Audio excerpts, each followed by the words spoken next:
Muy buenas noches con todos, queridas bestias. ¿Qué tal, Adriano? Salud, hermano. salud por la noche del sábado que estuvo muy brava. Para quienes no conozcan lo suficiente acá al señor que nos acompaña y que es un miembro reciente, pero que parece que fuera un miembro de toda la vida de Cuchillazo, y en parte y de cierta manera lo es, el buen Adrián tiene, además de su faceta musical, una faceta muy interesante, que es la de escritor. Ajá. El primer libro de Adrián, que se llama Necio. Ese es del 2012. 2012, o sea, Sí. ya tiene sus 12 añitos. Sí. Man, ya se pasó bien rápido. Una carátula muy chévere, no sé a cargo de quién, pero puta, de verdad que es Fue una fotografía a un alguien que estaba tatuado, solamente no estaba tatuada la cara de ese brother. Ah, la mierda. Entonces la editora agarró, le tomó la foto y salió. Aquí lo tienen de nuevo. Y es, creo yo, una especie de, como es el primero que haces, acá tenemos también otro, que es Sistema Perfecto. Pueden ver que es así más lacónico y directo. Este es el segundo, ¿no? Ese es el segundo. El sí. segundo. Ese salió en el 2. ¿Y tienes uno más? Creo que no tengo. Sí, creo que lo tienes por ahí, ¿ah? Lo debo tener, ¿no? Sí. Yo tengo todo. Ese segundo salió en el 2018, justo un día después. La presentación fue un día después que le vimos ayudas. Man. Con Masacre. Entonces, esa presentación llegué más destruido, no podía haber llegado. Claro, o sea. Que fue en la feria del libro, en la FIL. En la FIL. Sí, claro. sí. Qué loco, man, ya justo el día después. Sí, fue el 31, 31 de octubre. Es que acá mi compadre Adrián tiene esta cuestión, es famoso por tener resacas de 3 días. 3, ¿eh? No 4 ni 2, 3. 3 redondas, 3 días en el infierno. 3 días en el infierno. Y bueno, hay un tercero que salió en pandemia, que son aforismos. Ajá.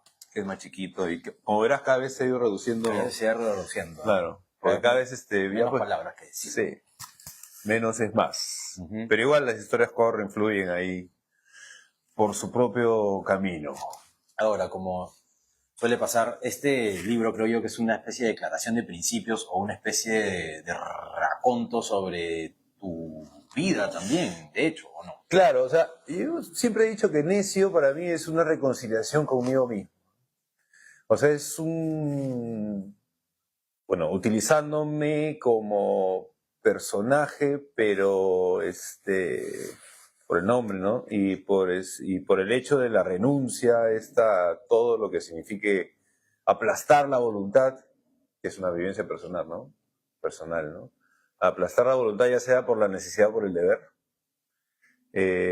Este personaje acá, esta historia parte de una realidad que es la renuncia que yo tuve, y sobre eso armé pues toda una historia ya con muchas cosas ficcionadas y todo eso, pero que ayudaba mucho al relato que quería narrar, ¿no?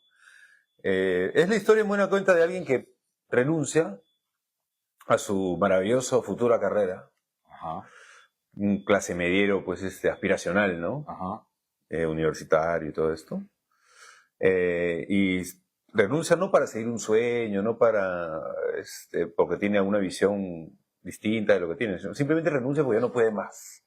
Es absolutamente infeliz, ¿no? Entonces, renuncia, rompe con todo, y la historia versa sobre qué pasa en él en esa renuncia. Como, digamos que para no spoilearlo, cae, pero él no quiere regresar, de ahí Necio.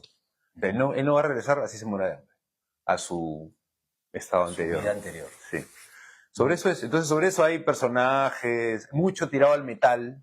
O sea, la atmósfera es, digamos que, muy temas de metal, de música, de conciertos. No es que sea un libro de metal, porque puede haber sido rock, puede haber sido cumbia, puede haber sido otra cosa. El mensaje, la esencia es la renuncia, ¿no? Y sobre eso se van construyendo historias. Hay personajes tomados de la realidad, exagerados por mí, obviamente, ¿no? Y eso es, ¿no? Entonces hay es un vómito en realidad que sale, y ahí sobre eso tiene orden, ¿no? Que fue un texto que que yo venía escribiendo cosas hace mucho tiempo, ¿no? O sea, tiempo antes de esto, ¿no? Y llegó un momento en que me di cuenta que, oye, acá tengo una historia que se puede contar. Claro. Claro.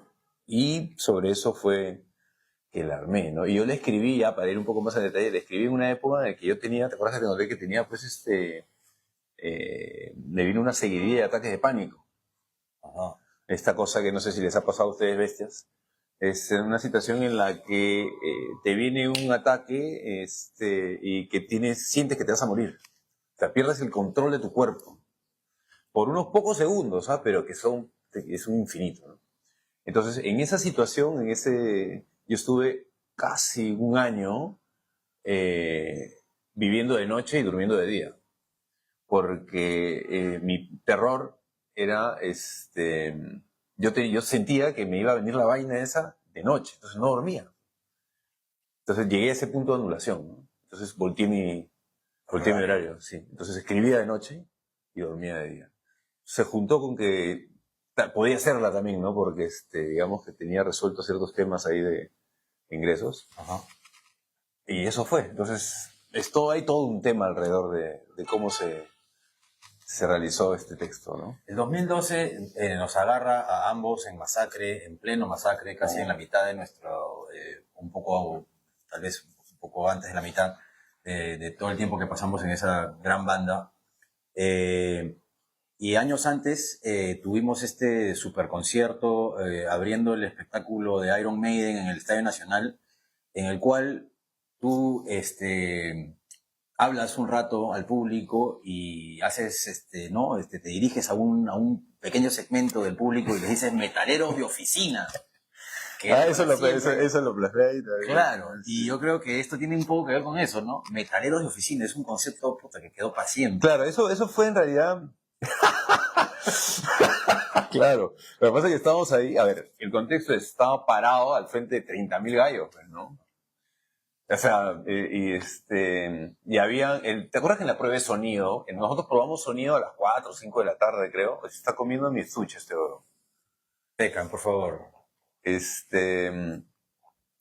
Y a esa hora había gente, ¿no? Había, no sé, no pocos, ¿ah? No, definitivamente la prueba de sonido ya era un concierto mediano grande. Ya era un concierto más grande que Festiva. Y nos lo había advertido Germán Villacorta diciéndonos que teníamos que salir a demoler. Era una prueba de sonido que no iba a ser así 1 o 2 probando, no, era ¡prá! Claro, y ¿No? Los técnicos ya habían hecho todas las líneas, toda la cuestión estaba lista y nosotros llegamos como un misil.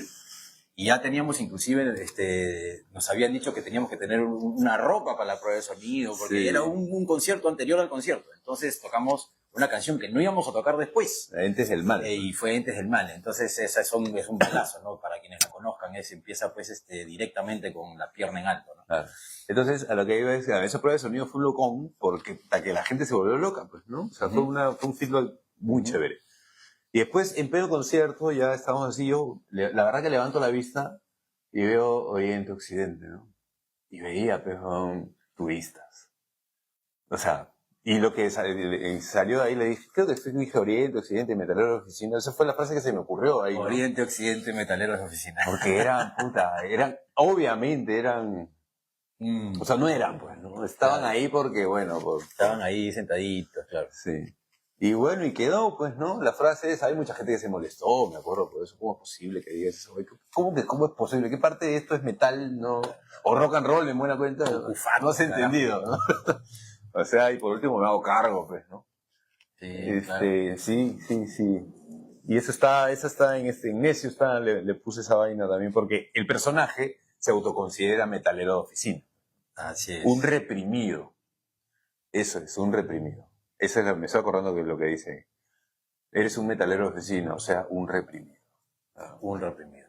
Y así fue como te pasó. Llegó un momento en el que tú cortaste una carrera en la que estabas ya, digamos, encaminado, bien remunerado, bien puesto y todo, y sin embargo sacaste el machete y cortaste esa hueva. Sí, de raíz fue.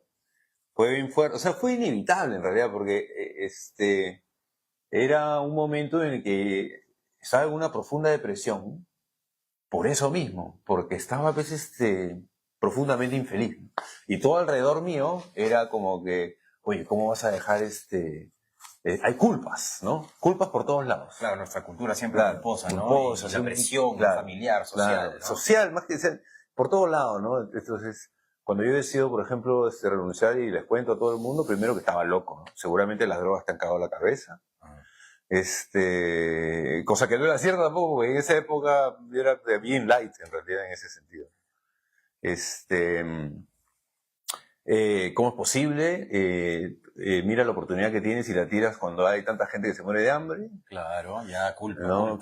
Culpa al pero al mango. Al mango. Pero yo era tan obvio, o sea, me había tirado al abismo. Uh-huh. Lo que año después, que es este año, sale el disco de Miserable con ese título, ¿no? Al abismo de la libertad. Tirarte, claro. No por un sueño, no, sino por ser. A ver qué pasa, porque en realidad yo sentía en ese momento que no sabía lo que era. Me quedaba claro que era lo que no quería. Uh-huh. Pero no tenía claramente cuál era mi camino ni nada de eso, por más que tocara o eso, ¿no? Pero estaba absolutamente en una olla de presión. Y yo mismo me la tuve que sacar. Entonces, claro, como yo digo, hay gente mucha gente pasa por eso, o sea, por esa olla de presión, pero no salen, ¿no? Por muchas razones, ¿no? Por presión, no sé, empiezas a crecer familiarmente, seguro, y tienes ciertas cosas de las que no te puedes zafar, responsabilidades, no sé, lo que fuera, ¿no? Hay gente que no es el camino del tuyo, por ejemplo, ¿no? El tuyo es ya desde temprano, ya le metiste. Pero fíjate que yo creo que tiene algo similar. De repente, bueno, sí, el hecho de hacerlo un poco más tarde, ya como tu caso, puede ser, ¿no? Un poco más, más duro el cambio, ¿no? Claro. Nosotros estábamos en la universidad, Rafael y yo nos conocemos en el año 1992, estamos estudiando carreras universitarias que iban a seguramente encaminarnos por algo parecido a lo de Adrián.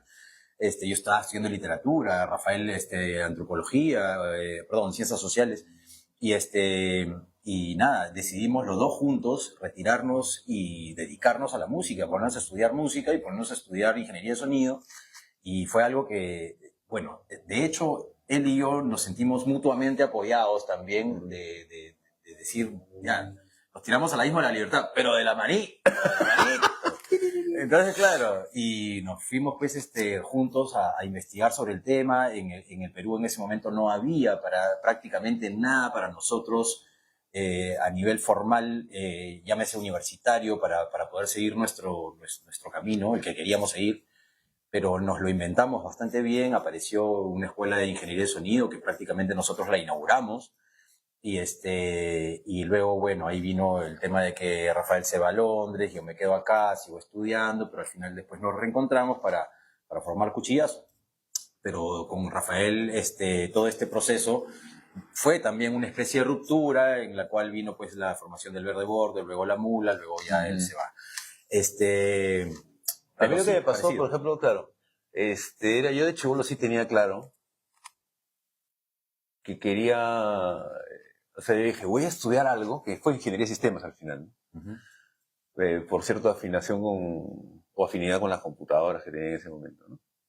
Dije, voy a estudiar esta huevada, la voy a romper, voy a hacer la plata que me da la gana, y con eso, voy a hacer la música que me da la gana, ¿ya? Entonces, yo estaba convencido de eso, ¿no? Pero lo que pasó es que cada vez que entré, cuando empezaba a avanzar, más de los huevos me tenía, la deuda, el crédito. Claro. Entré de lleno a lo que no quería entrar nunca. Ajá. O sea, me convertí en un esclavo así alucinante. Como todos, ¿no? Sobre todo de la deuda, del consumo despilfarrador, estúpido, cuentas, ¿no? Esclavo de las cuentas, sí. Claro. Entonces, eso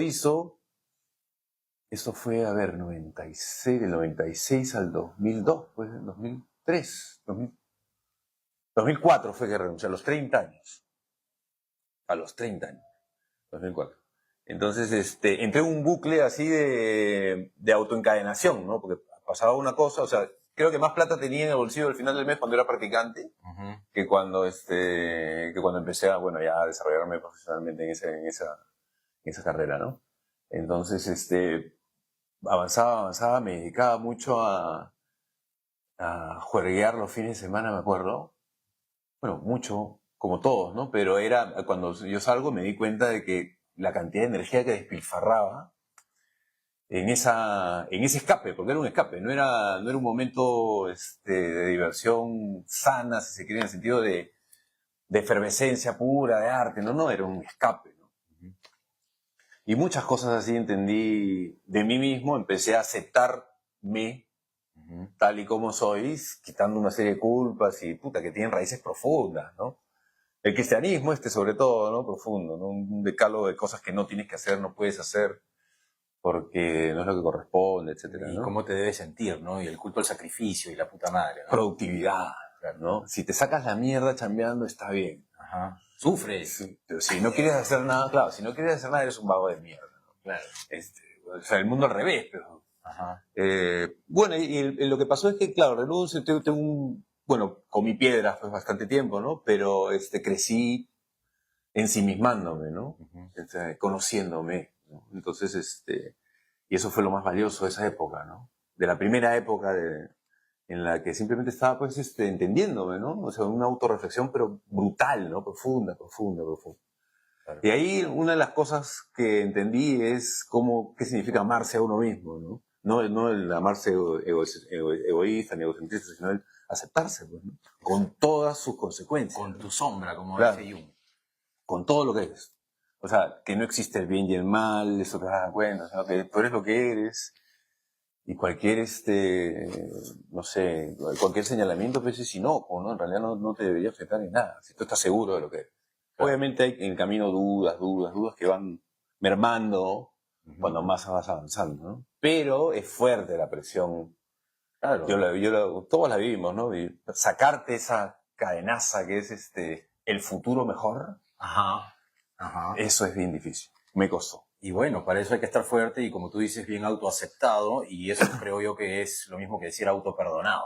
Claro, por eso es esto Ajá. una reconciliación conmigo mismo, porque acá yo me quemo, Ajá. digamos que bastante, pero no es quemarse en realidad. Es decir, oye, mira, soy una flor, en realidad, que tiene estas características. Claro. Florecer es mirándote a los naturaleza, ojos, ¿no? Como decía Cerati, ¿no? Ajá. Florezco mirándome a mí mismo, ¿no? Uh-huh. Y aceptándome. Entonces, sí, denso, fuerte. Y al final, toda esta parte de mi vida que fue no ser yo, sino obedecer Ajá. la ruta que se había impuesto por todos lados, ¿no? Claro. La volqué en literatura, y la volqué en el rollo de música, de todo o sea, la utilicé como fuente de inspiración, ¿no? Para primero expresarlo y después convocar a quien esté también sufriendo o viviendo, sintiendo lo mismo, para llamarlo a la reflexión, ¿no? Exactamente. Así que, queridas bestias, ya saben, estamos hablando de este primer libro de Adrián del Águila, titulado Necio, que de manera ficcional, pero al mismo tiempo, bueno, toda nuestra vida es una ficción, al fin y al cabo, trata sobre esta reconversión o este umbral que pasó dolorosa, pero valientemente. ¿Te pasó lo mismo, querida bestia? ¿Estás en una olla de presión? Comenta, acá te leo. Solamente la náusea salvará nuestras almas malditas. Ese es el texto final de ese Y disco. miren, estamos hablando, Adrián está hablando de algo que también, aparte de la náusea, acaba de decir que tuvo que superar estos conceptos del bien y el mal, Claro. y una serie de cosas que ya nos van a llevar por otro sendero rápidamente. Ahora comentamos. Aquí dice Gustavo, sé de lo que hablas, Adrián. Tuve un suceso de ataques de pánico en el 2007, donde era imposible conciliar el sueño, donde si cerraba los ojos era vivir una pesadilla. El tratamiento duró más de medio año. Abrazo, hermano. Permíteme hacer un comentario al respecto, Gustavo. Efectivamente, uno acude a la ayuda, ¿no? Porque te sientes que te vas a morir, lo último que quieres es morirte, ¿no? Y es una sensación bien fea. Pero ¿sabes cómo se me pasó a mí al final? Yo caí con un psicoterapeuta, después caí con un psiquiatra que me pepeó. Y esta hueva, o sea, pepearse no es la olla. Es más, fue tan hijo de puta ese huevón, que sí te contesta, creo que me pepeaba, ¿no? Pero llegaban las visitadoras médicas, pues, ¿no? Y un día llegó una culona con el pantalón rojo, un hembrón, con le cambió las pastillas al huevón, y el huevón me las cambió a mí. O sea, oye, pero no me decías que esto era, porque efectivamente me sentía un poco más tranquilo, pero fácil, era placebo también por último, ¿no? Entonces me cambió las pepas porque la visitadora médica le cambió las pepas y digo, esto ya no puede ser. Es que esa historia la he escuchado y la he visto, y tienen que haberla visto y escuchado también ustedes, queridas bestias. Y es que si tú vas a un psiquiatra, pepeado vas a salir. O sea, Claro, sí o sí sí. o sí, sí Es o el sí. trabajo del psiquiatra. Y es como para mí, desde mi punto de vista, lo digo yo, es como si tú trataras un problema de un edificio que constantemente se incendia simplemente aumentando los extinguidores. En lugar de recablearlo, en lugar de investigarlo, en lugar de ver cuáles son los problemas que generan tantos incendios, ¿no? En lugar de hacer la chamba de prevención, simplemente aumentas la cantidad de extintores para que simplemente... No, o sea, igual va a seguir saliendo. ¿No? Y claro, y entonces al psiquiatra le vales verga en tu profundidad, según yo. Él simplemente ha de hacer lo suyo, que es recetar extinguidores. Entonces, Receta extinguidores, qué bueno. claro, entonces, pucha, es como si, en realidad para mí, lanzarle un dardo adormecedor a un animal que no permite ser atrapado para que le curen la pata rota, es algo que puedes hacer una vez de manera, a forma de emergencia, ¿no? A forma Claro. de algo necesario, es una especie de salvataje. Pero extender esos dardos adormecedores por largo tiempo me parece a mí que no tiene nunca un final, al contrario, te va metiendo más en un abismo de Claro, impunidad. una cosa negra, ¿no? Entonces, claro, entonces yo dejé las pepas y ahí viene esta figura que estaba como casi un año durmiendo, o sea, volteándome el horario, ¿no?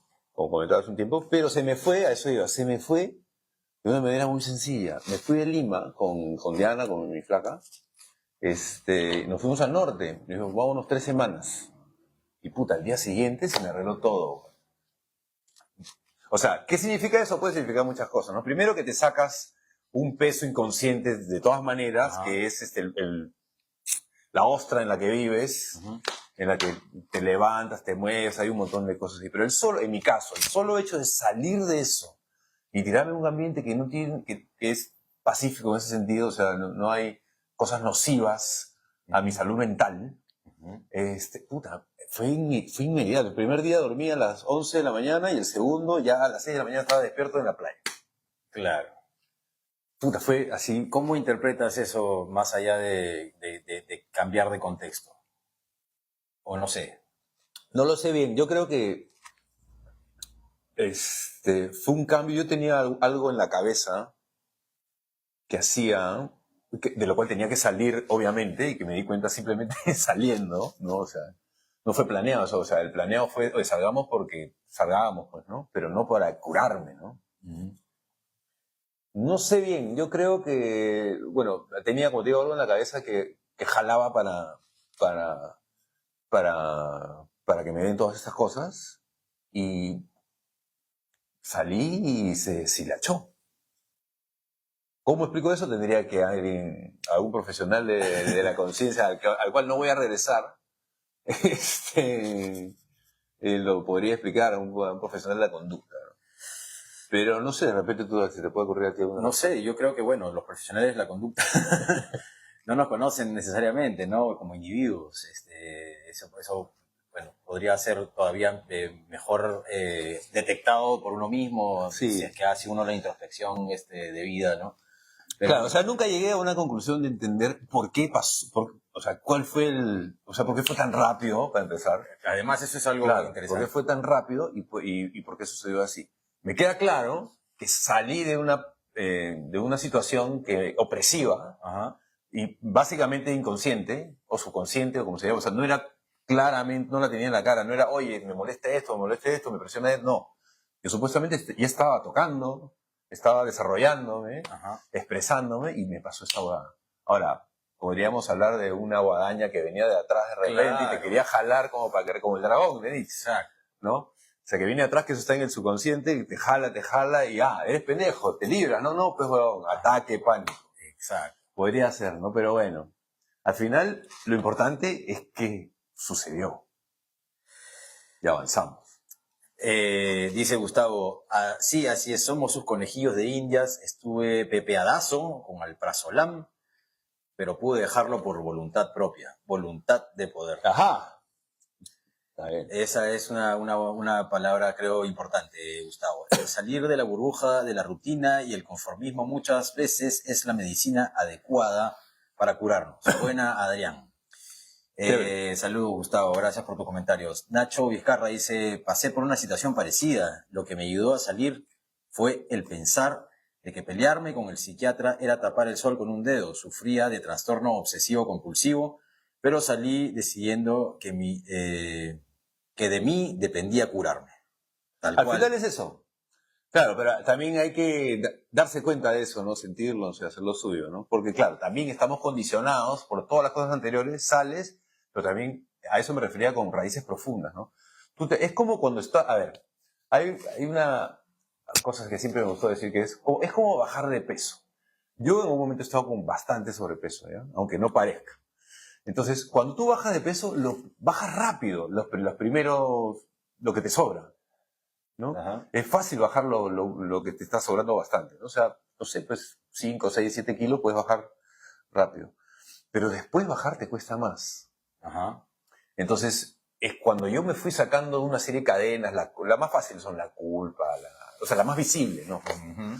Pero te vas dando cuenta de que mientras más te vas sacando, aparecen otras que tú ni siquiera lo tenías Ya claro. El raspadito, claro, el bolón. y que esas huevadas no salen. Ajá.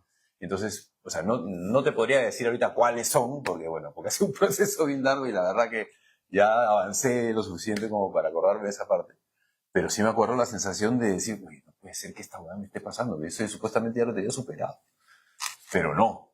Entonces tu formación, todo lo que has vivido desde niño, sobre todo, que es donde se forman los 5, 6, 7 primeros años, es donde te formas, eso genera raíces profundas. Profundas. O sea, esas no las sacas serios. Sí, costras. Yuri dice, Capi, Adrián, buenas noches. La relevancia del cambio de estímulos, el cambio de contexto, encontrar otros reforzadores para nuestras conductas, evidentemente todo individualizado. Claro, yo pienso que es todo un tema que viene de nosotros mismos y de nuestro pozo profundo, que también, como dice Adrián, puede ser muy probablemente acumulado en los primeros años de vida, o tal vez no sé si antes, pero llegar a desenmarañar eso es algo muy personal, y creo que en realidad el cambio de contexto puede ser más bien un estímulo para que cambies de manera de interpretarte a ti mismo y interpretar lo que ves, ¿no? Entonces, ya no tienes necesariamente que interpretar el caos psicótico de mierda de Lima, sino ahora tienes otras cosas por interpretar, ¿no? Sin embargo, puedes mantener ese estado ecuánime y ese estado mucho más benévolo para ti, aún aquí. Claro, sí, ¿qué es lo que pasa hoy? Una vez que ya te vuelves, ya claro, entraste en modo Saiyajin, ¿no? Ahí creo que la palabra clave puede ser distancia. O sea, hay momentos que tienes que marcar distancia. Claro. Distancia contra todo lo que reste, todo lo que ataque. Claro. Distancia. La distancia puede ser irse a un lado o puede ser simplemente cerrar ciertos caños, ¿no? No sé, ya, cada uno marcará su distancia a su manera.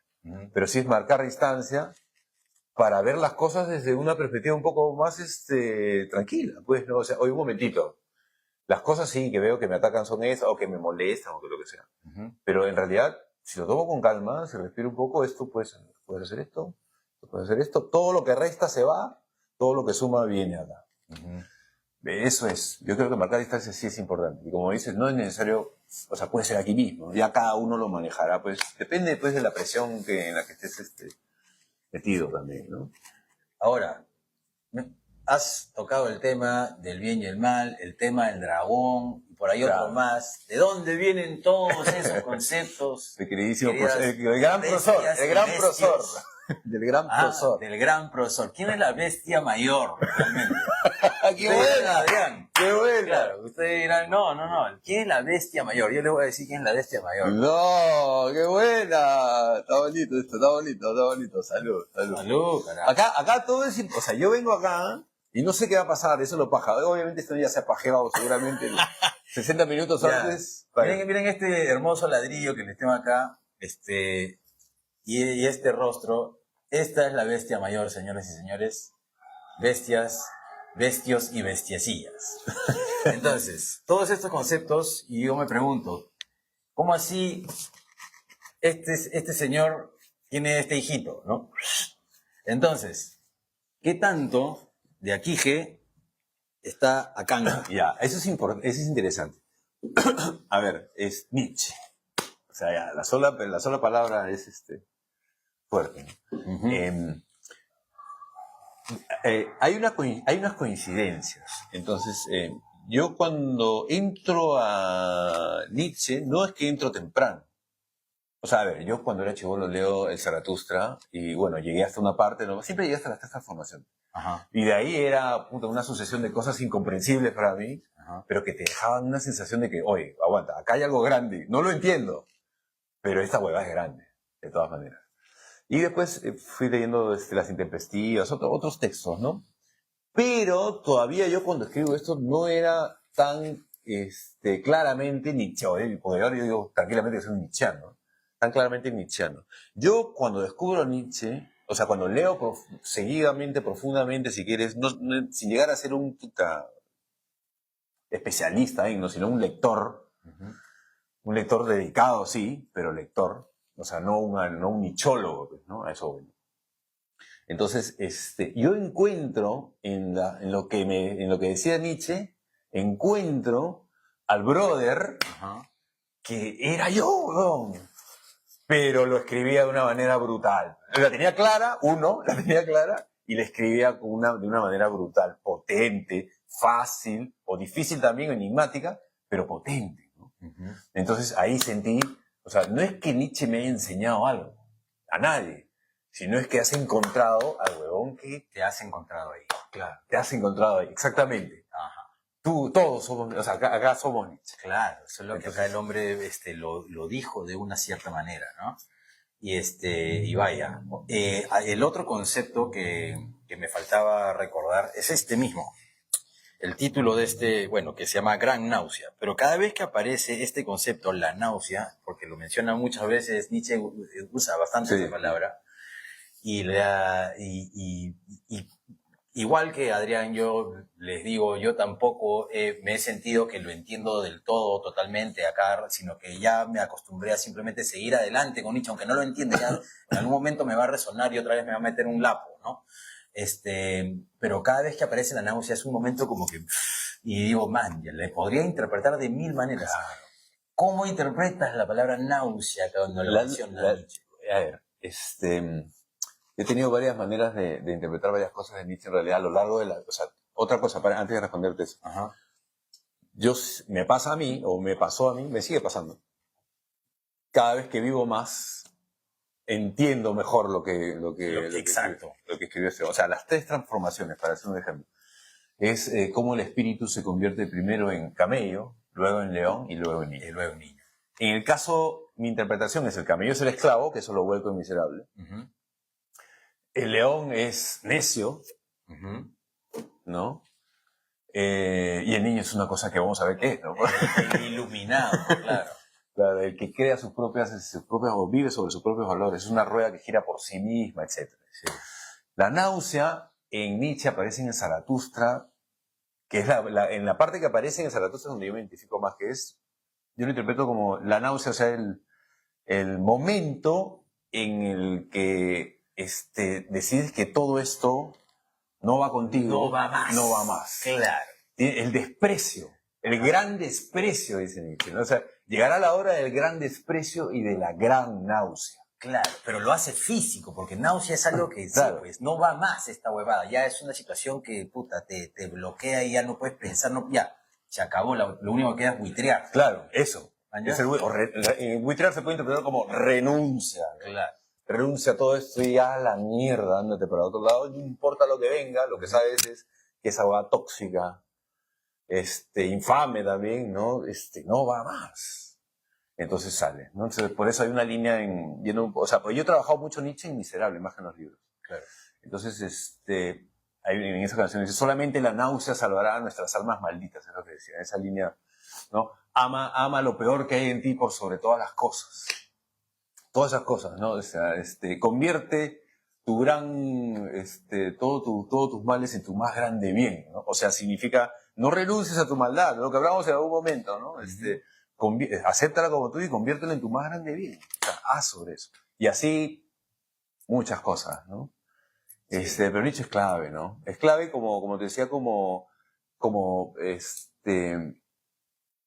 no sé cómo decirlo, como persona en la que te puedes referenciar. Es un agua, es un manantial del que hay que beber.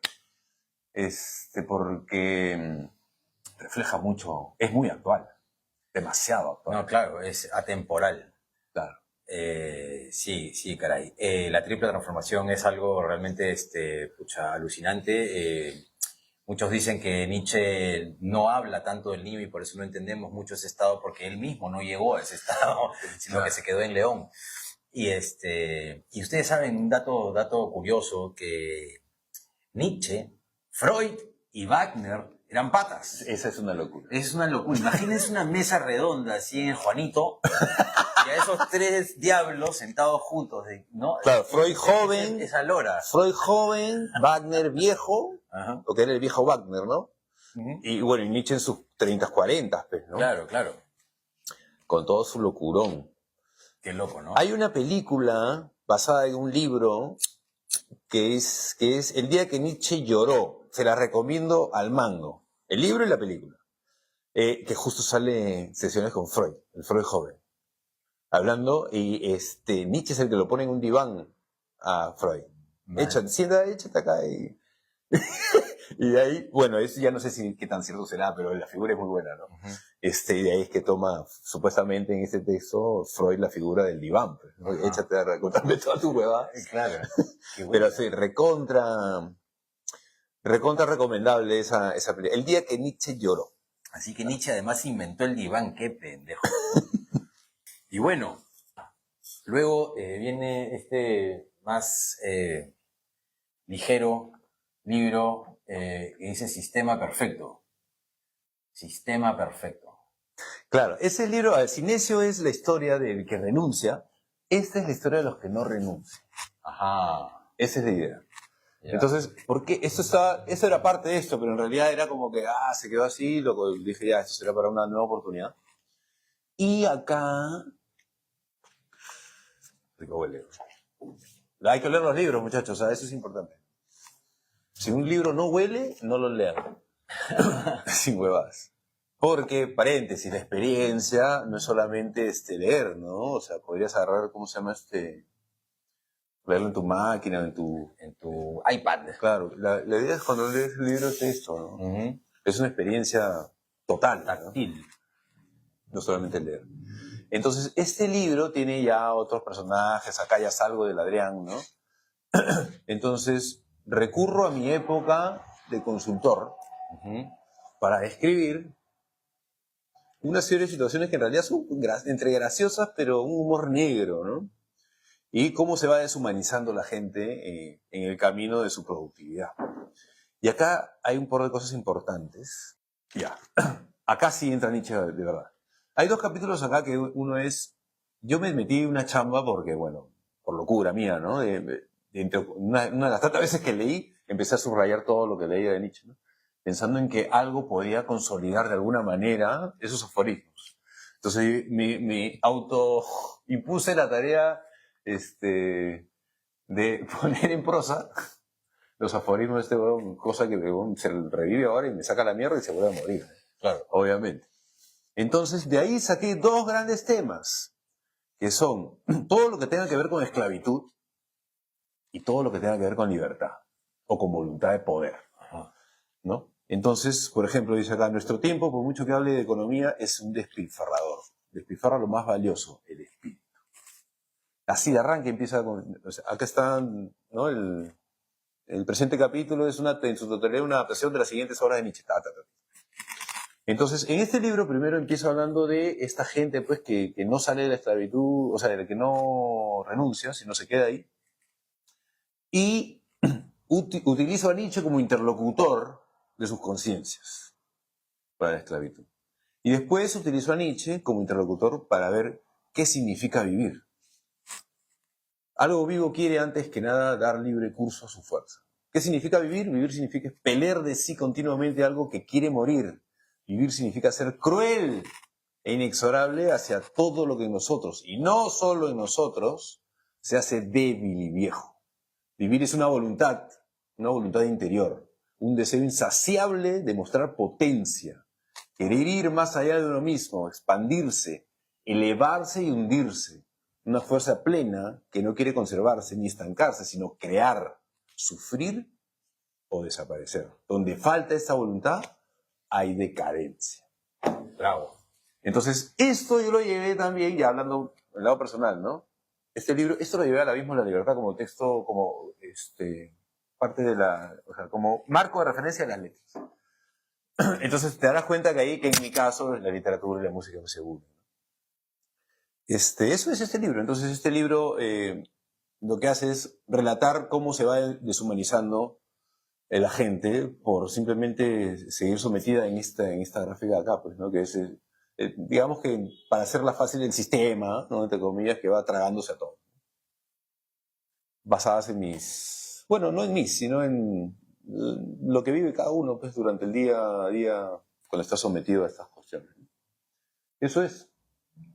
¿Te parece que el Zaratustra es el gran libro de donde se desprende todo, bueno, tu chamba literaria? El Zaratustra, primero, el Zaratustra es el gran libro. O sea, de todos. De todos. De todos. Los que he leído. Yo tengo 3 libros, la otra comentamos, tres libros de cabecera. El Zaratustra, obviamente, al cual siempre regreso. Después, El mundo es ancho y ajeno. Y Frankenstein, ¿no? ¿Te acuerdas que sí. Pero el Zaratustra tiene todo. O sea, y eso que todavía falta comprender una serie de cosas, ¿no? Uh-huh.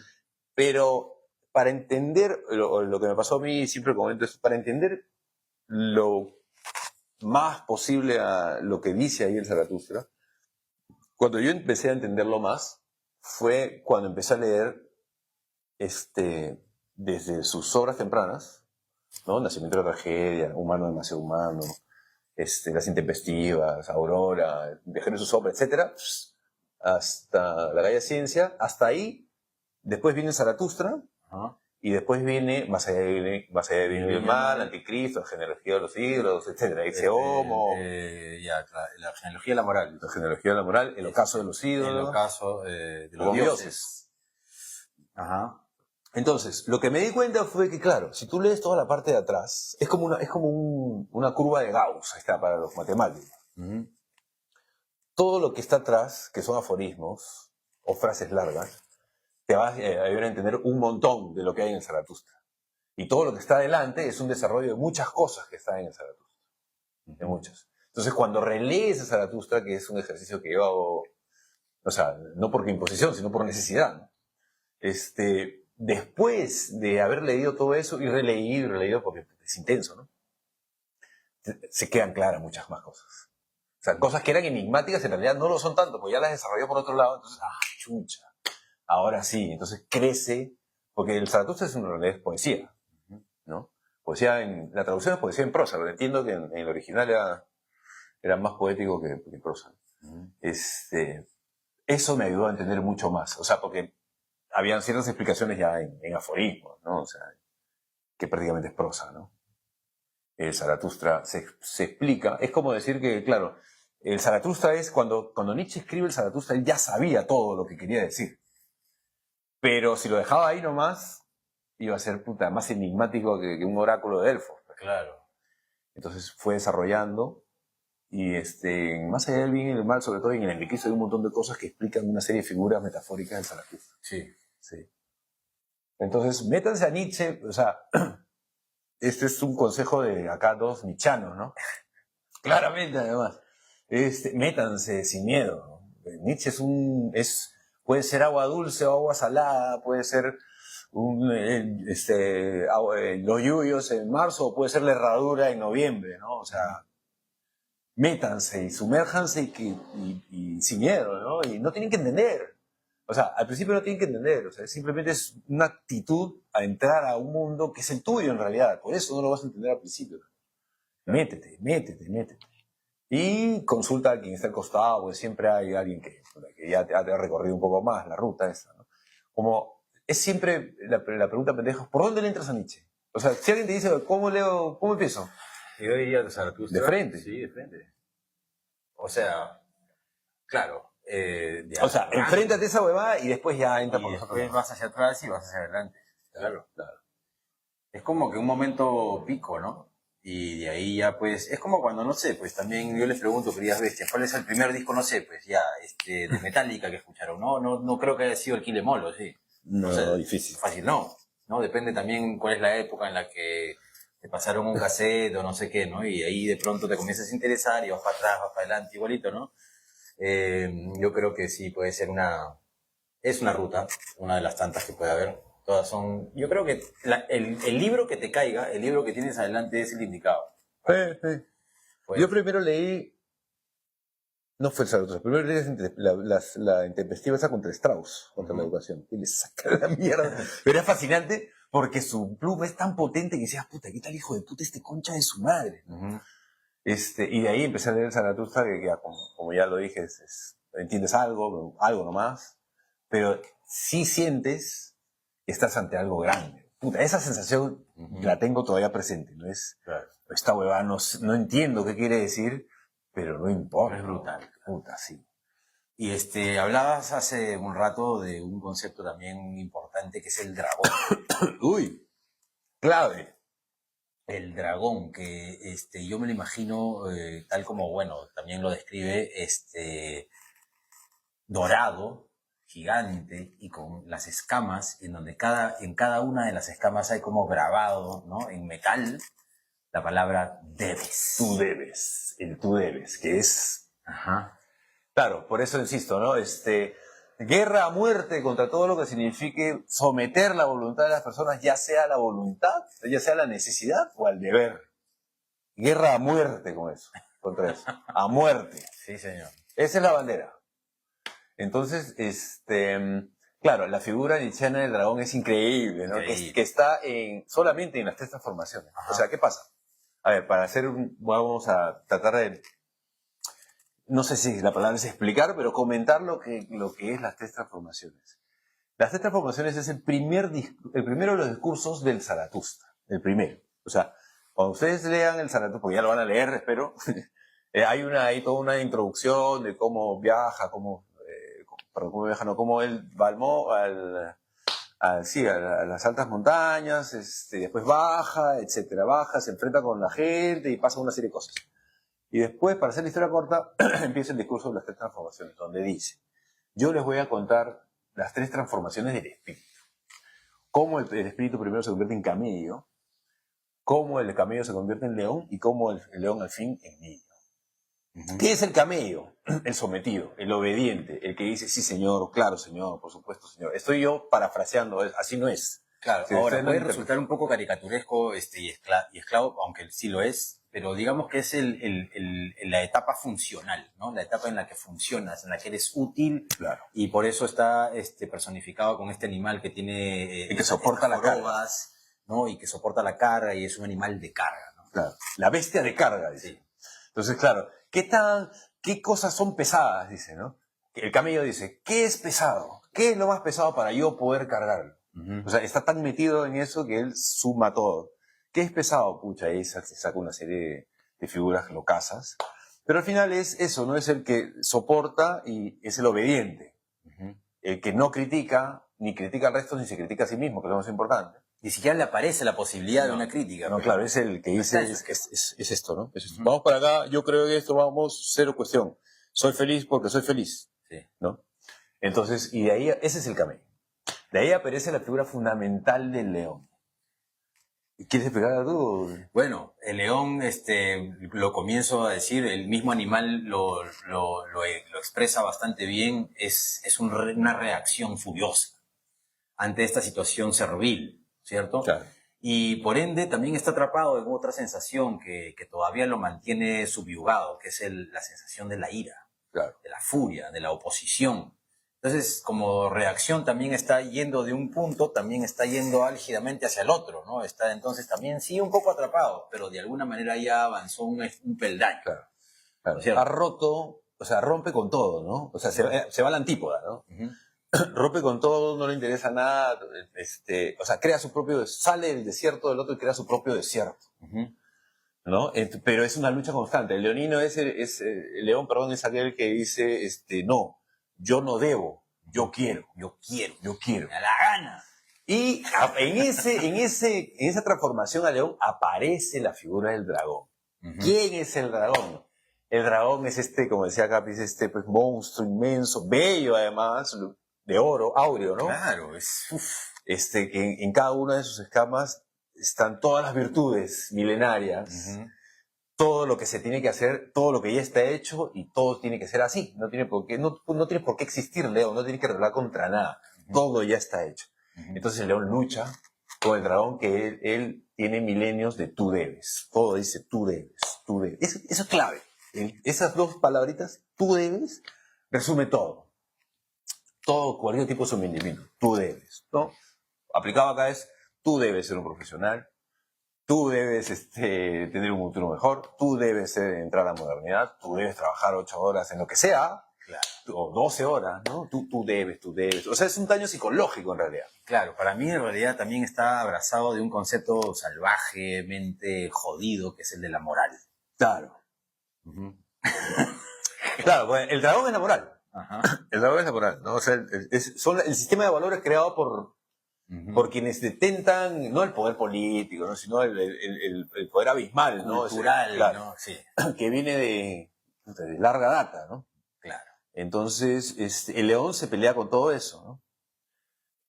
Entonces, por eso es una actitud leonina cuando uno, no sé si han escuchado eso, cuando uno está peleado con algo, no te pongas leonino.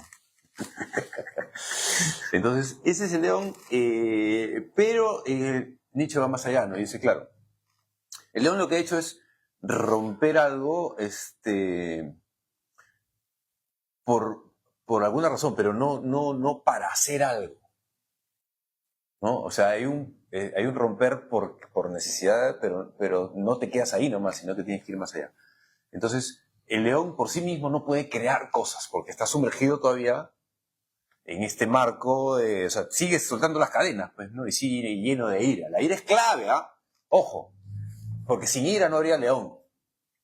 Tal cual. ¿No? O sea, el odio es clave. O sea, no el odio, odio de derecha contra izquierda, no, eso son cojudeces. El odio a todo lo que someta tu voluntad, ya sea la necesidad o al deber, eso no lo puedes perder. No puedes castrarte. O sea, no puedes decir, ¡ay! ¿Por qué el odio? No. O sea, el odio es esencial para seguir, porque si no, ¿cómo desprecias? ¿Cómo marcas distancia?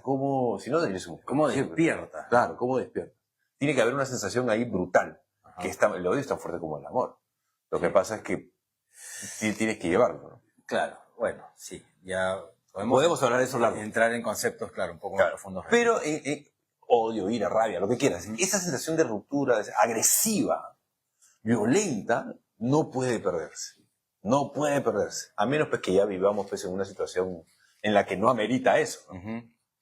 Pero lo amerita y vaya cómo lo amerita. Entonces, el niño, o sea, el león ya para ser lo que Nietzsche diría después, para ser lo que se es, ¿no? El niño es aquel que, bueno, ya hay un montón de interpretaciones, porque ahí se han escrito varias cosas al respecto. Es aquel que se libera de todo esto y es una rueda por sí misma como los niños, ¿no? Ahora, también con los niños ahí se pueden decir un montón de cosas a favor y en contra, ¿no? Pero es el que, en palabras de Nietzsche, es el que crea sus propios valores. Crea su propia tabla de valores, para ser exacto. Entonces, sigue su propia voluntad. Ahora, y ahí lo dejó. Bueno, con que lo haya dejado, ¿no? Ya es un culo. ¿No? De ahí sobre eso un montón de gente ha trabajado y estudiado y... Yo tendría una pequeña acotación a Nietzsche, que es que después del león viene, con permiso, el gato.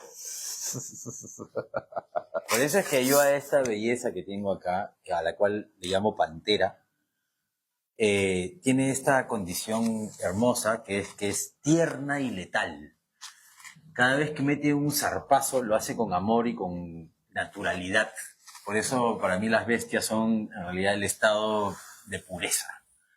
No significa que sean brutos, no, al contrario. Claro. sino que está en el estado que Nietzsche considera el estado niño, el estado de total fluidez natural, que es una regresión hacia tu estado más puro y salvaje. Y ojo, con todas sus consecuencias, ¿ah? Sí. O sea, acá no estamos hablando de armonía, de paz, ¿no? O sea, de unos contra unos, ama a tu hermano, ama a tu prójimo como a ti, no. Estamos hablando de que eso va a generar conflicto entre niños, seguramente, ¿no? Y bienvenido el conflicto, porque más vale ese conflicto a tener una paz de cobarde sometido, ¿no? Entonces es un conflicto que, claro, razonado, razonable, que entrarán, pues, pero lo importante es que seas tú honesto en esta época, ¿no? Estamos hablando de una época bien occidentalizada también. Uh-huh. Entonces todo eso, bueno, esa es una interpretación. Hay tantas interpretaciones al final como la vida misma de cada uno pues, lo pida, ¿no? Pero el mensaje final es, métanse, sobre todo hoy, ¿no? Y sobre todo mañana también, que va a ser peor que hoy, seguramente.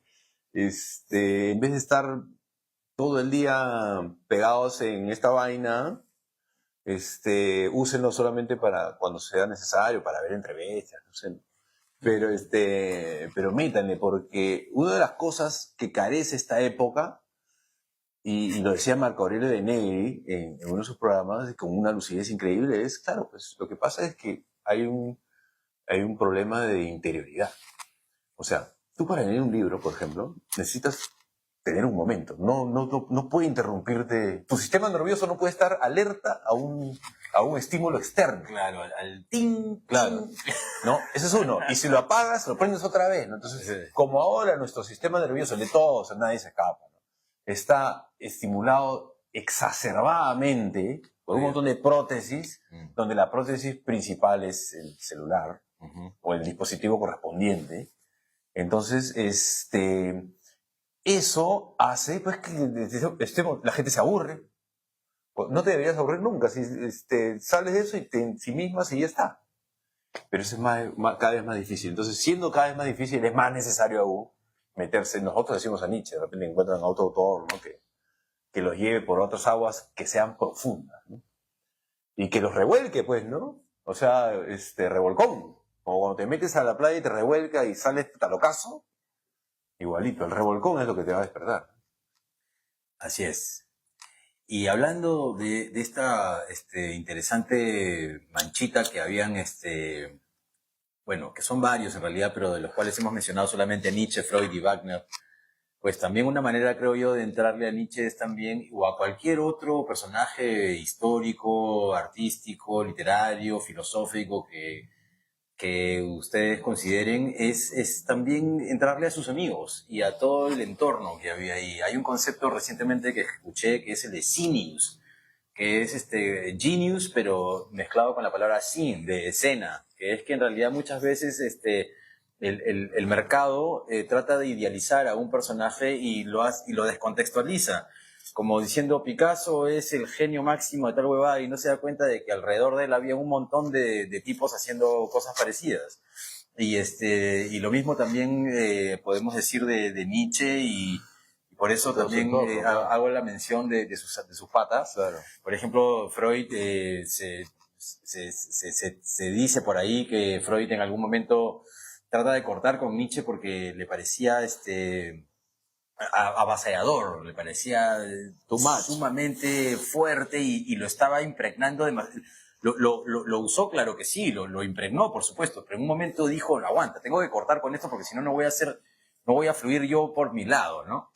Entonces, cortó con Nietzsche y ahí es donde Freud hace su carrera, sigue su curso, y que, dicho sea de paso, también, en mi caso al menos, así como me interesé por Nietzsche, de pronto también agarré Freud y me metí también un poco, bastante en Freud.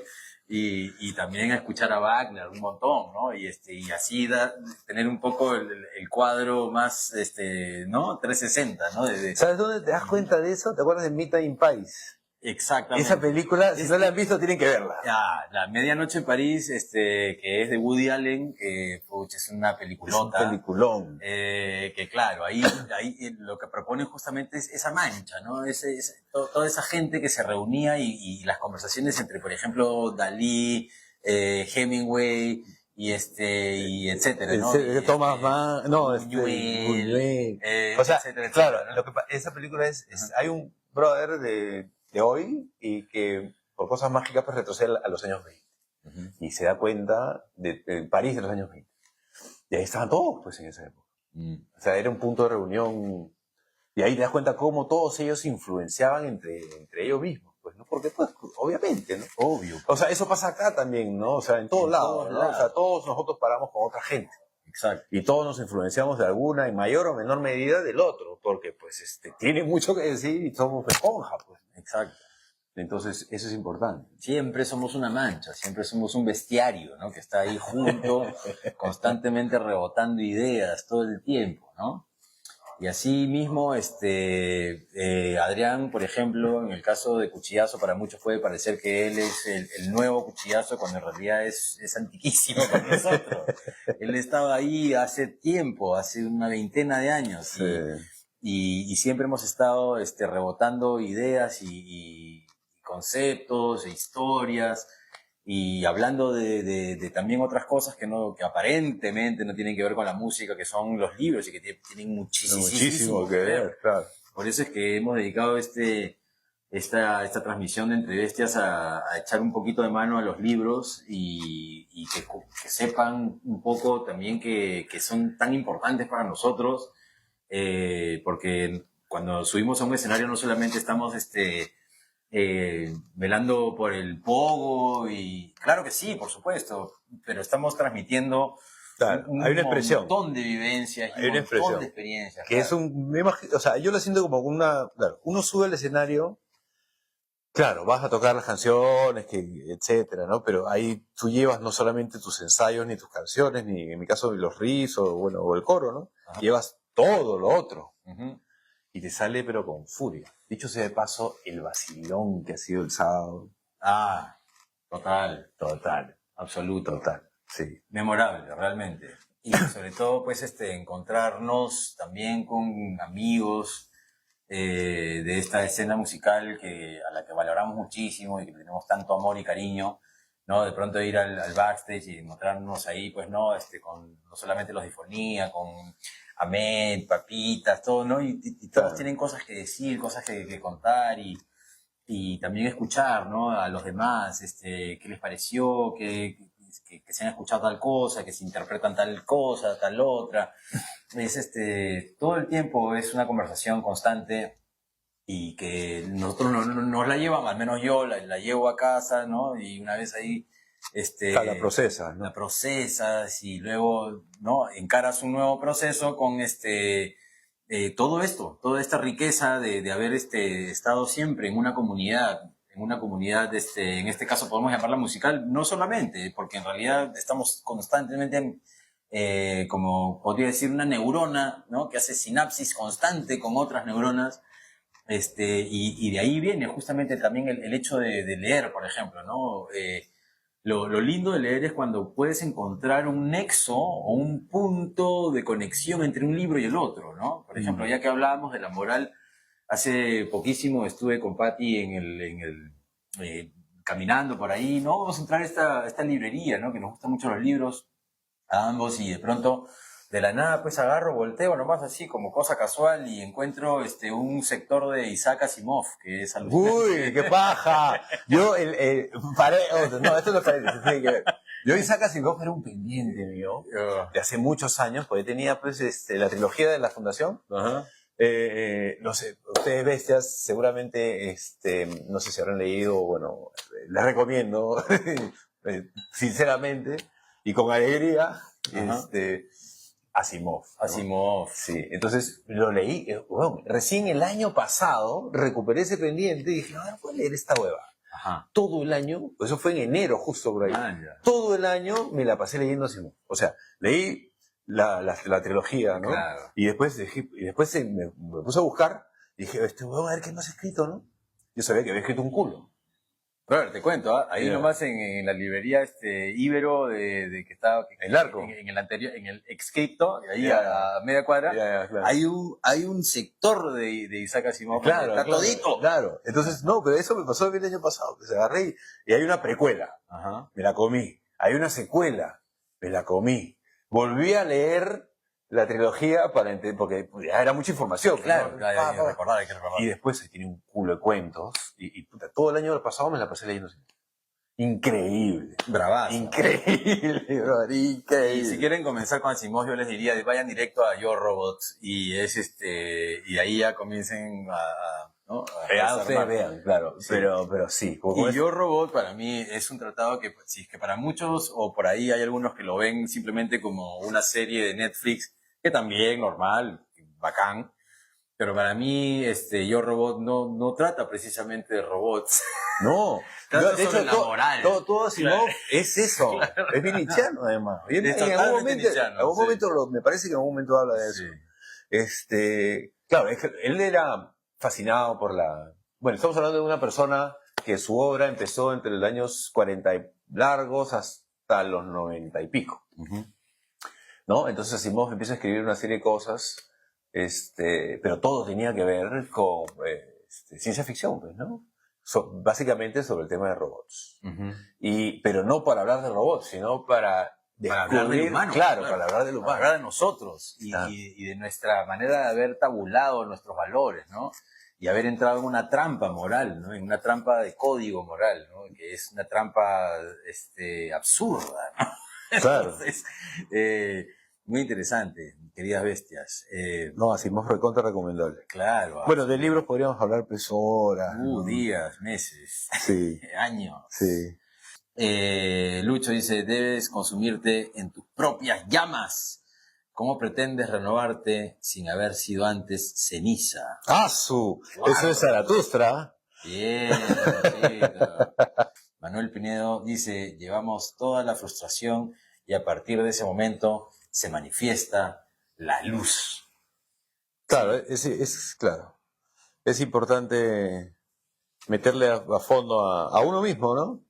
Marcar distancia, siempre digo yo, marcar distancia un poco dentro de lo posible y encontrar tu pasión, ¿no? O sea, Nietzsche Encontrar también. tu canal. Claro, encontrar tu canal. O sea, y si sientes que no encuentras, no tienes algo que te mueva, búscalo. Busca, sal aquí a la esquina o más allá. Las personas con las que te juntas, ¿no? Es importante. Como te acuerdas que me decías tú, claro, lo que pasa es que yo estuve rodeado con las personas incorrectas. Es una frase que me quedó, que me dijo Capio una vez. ¿Qué se queda eso? ¿No? O sea, no porque sean malas personas, sino porque no era tierra fértil para mí. Claro. No era tierra, era una espiga dorada en el pedregal, digamos, ¿no? O sea, para hablar en términos bíblicos. Tienes que buscar tierra fértil. La tierra fértil no necesariamente es lo que tienes con lo que naciste o con lo que creciste. Tienes que encontrarla. Y cuando la encuentras dices, chucha, así era la huevada. Y entonces dices chucha. Ese es el momento mágico, queridas bestias. Y así es, mis queridas bestias, les agradezco muchísimo por estar con nosotros una vez más, esta vez hablando de cosas muy importantes para nosotros y para nuestra música, que son estas maravillas de páginas. Un saludo para todos ustedes. De todo corazón les digo gracias, salud y nada, rock and roll.